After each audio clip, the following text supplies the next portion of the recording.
नमस्कार, मराठी अपडेट गुरु या यूट्यूब चॅनलवर मी ओंकार संपूर्ण महाराष्ट्रातील लाडक्या बहिणींचं हार्दिक स्वागत करतो। लाडक्या बहिणींना प्रॉपर माहिती आपल्या चॅनलवरती दिली जाते।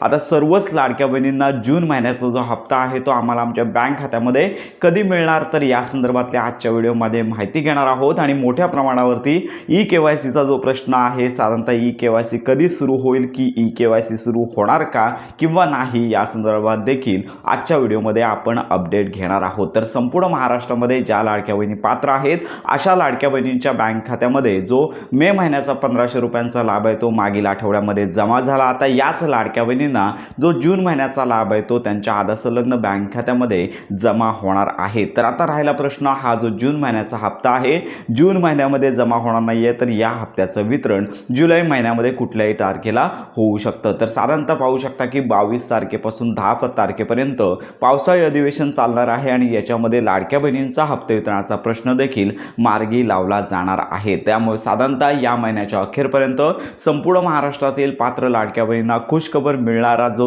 जून महिन्याचा हप्ते वितरणाचा जी.आर. आहे तो कोणत्याही वेळी प्रसिद्ध होईल आणि त्याच्यानंतर जुलै महिन्याच्या दुसऱ्या आणि तिसऱ्या आठवड्यामध्ये हा लाभ आहे तो लाडक्या बहिणींना येऊ शकतो। तर अशा प्रकारचे हे शेड्यूल असणार आहे। साधारणतः जून महिन्याच्या अखेरपर्यंत हप्ते वितरणाचा जी.आर. आणि त्याच्यानंतर जुलै महिन्याच्या दुसऱ्या ते तिसऱ्या आठवड्यामध्ये हप्ते वितरण। तर अशा प्रकारचं शेड्यूल असल्यामुळे आपण देखील या संदर्भात माहिती घेत आहोत। आणि याच्यानंतर राहिला प्रश्न ई-केवायसी संदर्भात, तर संपूर्ण महाराष्ट्रातील लाडक्या बहिणींना ई-केवायसी सुरू होण्याची शक्यता कमी आहे। आणि साधारणतः उद्यापासूनचं जे 22 तारखेपासून ते लक्षात घ्या की 10 जुलैपर्यंत जे पावसाळी अधिवेशन सुरू होते, तर या अधिवेशनामध्ये जर लाडक्या बहिणी खरोखर पात्र असून अपात्रतेसंदर्भात ई-केवायसी चालू करण्यासंदर्भातला निर्णय झाला तर होऊ शकतो, कारण का मंत्रिमंडळ बैठकीमध्ये अशा प्रकारच्या विकासाच्या दृष्टीने लक्षात घ्या की किंवा लाडक्या बहिणींच्या हिताच्या दृष्टीने निर्णय होण्याची दाट शक्यता आहे। पण याच्यामध्ये आत्तापर्यंत जे मुख्यमंत्री असतील, त्यानंतर आदित्य तटकरे असतील, यांचं जे वक्तव्य आहे, तर याच्यामध्ये ज्या लाडक्या बहिणी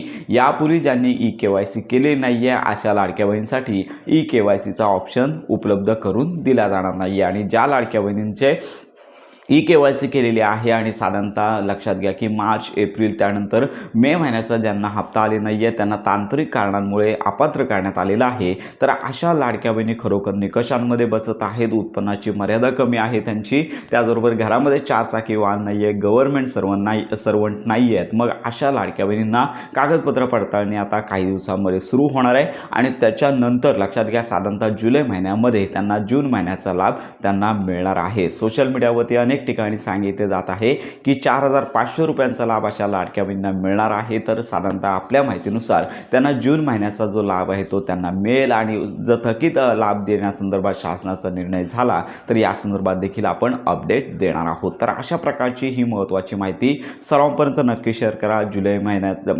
तर अशा प्रकारची ही महत्त्वाची माहिती सर्वांपर्यंत नक्की शेअर करा। जून महिन्याचा हप्ते वितरणाचा निर्णय या पुढील आठवड्यामध्ये होईल आणि साधारणतः जी.आर. प्रसिद्ध होईल आणि त्याच्यानंतर जुलै महिन्यामध्ये हप्ते वितरण दुसऱ्या ते तिसऱ्या आठवड्यामध्ये होणं अपेक्षित आहे। तर अशा प्रकारची ही महत्त्वाची माहिती सर्वांपर्यंत नक्की शेअर करा।